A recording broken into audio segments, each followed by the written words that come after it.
Hey, how's everybody doing? I know I haven't done a video in a long time, but I just wanted to show you guys something that I got back about a month and a half ago or so. I got my hands on a GemTech suppressor. I got a pretty good deal on it, so I was able to pick one up. Let me go ahead and show you. It comes with, whatever paperwork, it's supposed to come with.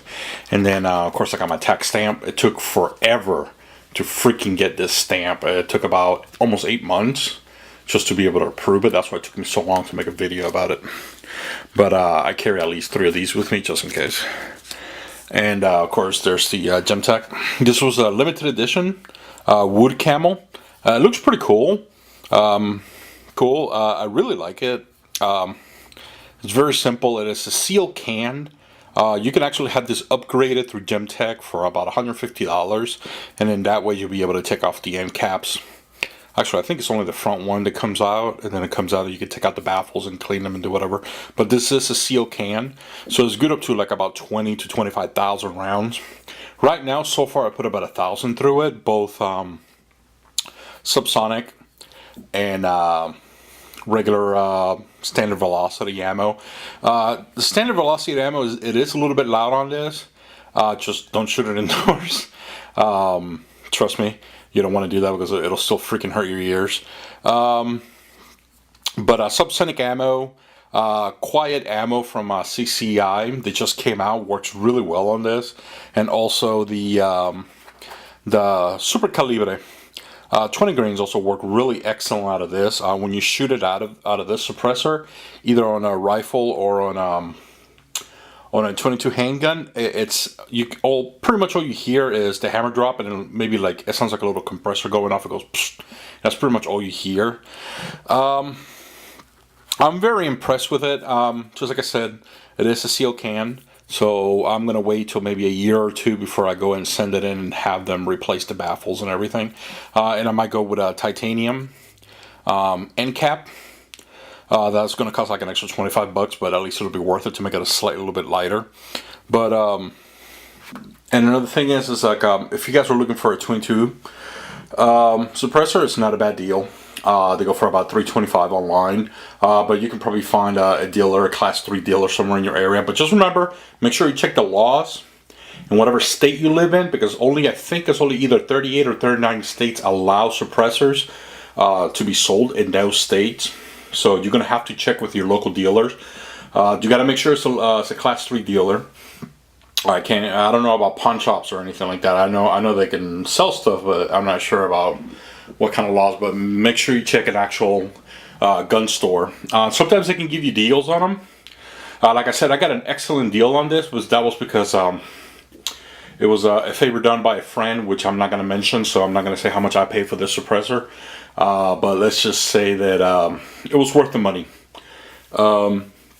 Just remember, guys, since you have to get the tax stamp, you're going to have to add another $200 to the price tag, plus whatever shipping and handling companies charge you. On top of that, you got to pay transfer fees. So you're going to hear a lot of references about pay once, cry once. Trust me, I did a lot of crying when I had to dish out the money for a 22 suppressor. But it was worth the money. It was worth the time. It's great for shooting. It's great for your ears. You don't have to wear ear protection, especially if you're outside, and especially in a nice, good open area. You can hear it, but you can barely hear it. I'm not going to post any videos about shooting it because there's plenty of videos on YouTube of people actually using it. And so I don't have to, so you guys already have a pretty good idea, because the suppressor's been out for several years now. But just like I said, it works great on both of my 22 Spike Tactical Upper and my GSG SIG 1911. And like I said, it looks really cool on my 1911 22. My only warning is, please do not use 60 grain Aguila, because remember, the twist rate on your 22 handguns or on your rifles are 16-inch twist. That's to stabilize 20 grain to 42 grain 22 ammo. Because what happens is, yes, you can shoot the 60 grain Aguila out of these and it'll cycle properly, but the only problem is because it's a 16-inch twist and it's such a heavy lead bullet that you might actually get a baffle strike inside of your handgun. I'm sorry, not inside your handgun, but inside of your suppressor, and it's a good chance you can actually pop it. Which I've actually seen videos of people actually messing up their suppressors by doing stupid stuff. But like I said, if you're going to use this kind of suppressor at 22, make sure you read the instructions, make sure that it fits perfectly in your host, handgun, or on your rifle. So this is what it will look like on a GSG 1911. Sorry about that, guys. If there was like a lot of like skipping and stuff like that, but my batteries were kind of low on my T2i, so I had to switch it real quick. But just like I said, here's a picture. Pretty cool. I explained everything earlier, and about the 16-inch twist rate and everything. But this is what it will look like if you had like a 1911. It cycles very well, but just remember, since it is based on a blowback system, the extra carbon will actually go inside of your chamber. Just make sure you clean it out. So far, I put about 400 rounds through my SIG 1911 with the suppressor on it, and I haven't had to clean it yet. I only had maybe 2 fail to feed because of that, but that's about it out of 400 rounds. Alright guys, and this is also what it looks like on my Spec Tactical 22.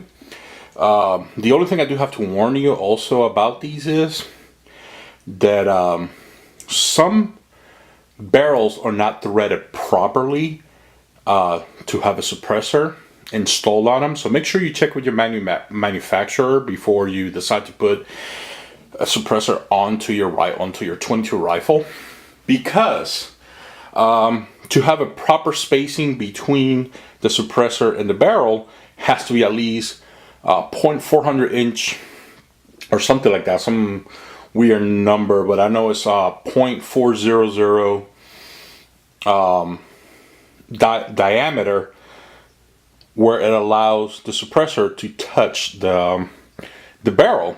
Now some of these rifles are actually 0.600 diameters longer, so when you put the suppressor on there, it's a good chance that the suppressor will not install properly, so when you shoot, your suppressor will probably jiggle a little bit and it will cause a baffle strike where you could actually damage your suppressor. Remember, once you damage a suppressor, 2 things can happen. One, that the company can fix it for you. If they can't fix it, you just lost out on your suppressor. It's gone. That means whatever money you spend on it to buy it, it's gone. That means you have to call the BATF, I'm sorry. You have to call them and tell them, hey look, it got destroyed. I can't do anything about it. So pretty much all that money that you spend on your suppressor is pretty much gone. There is no way around it unless the company can actually fix it. They can fix it for you, that's cool.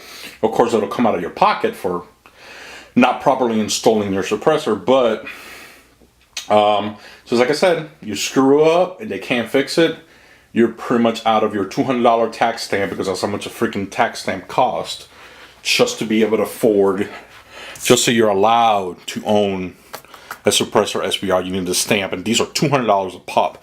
So you would lose your $200 plus whatever you pay for the suppressor, plus whatever damage you might actually get on the barrel.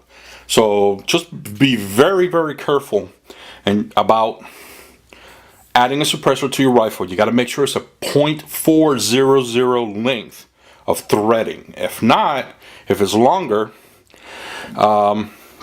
you would see that I have some steel shims on mine, stainless steel actually. You actually see the stainless steels, because my barrel was 0.600 length thread. It was too long, so I took it to Spec Tactical.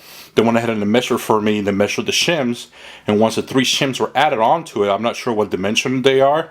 It made the thread exactly 0.400, so I'm able to use my suppressor on there. Just make sure that's a word of warning. A lot of people do not talk about that, and I noticed that on YouTube, so I'm going ahead and warn you guys about that before you decide to add a suppressor to your rifle. Make sure that thread is 0.400. Anything longer than that, you can damage your suppressor completely. So make sure you Make sure you check that out, okay? And 22. But that's, at least I'm able to give you guys this information. If you guys have any more questions, you know, just leave comments way down here somewhere, and I'll be able to answer you guys or make some more videos. Alright guys, y'all have a good day. Enjoy your summer.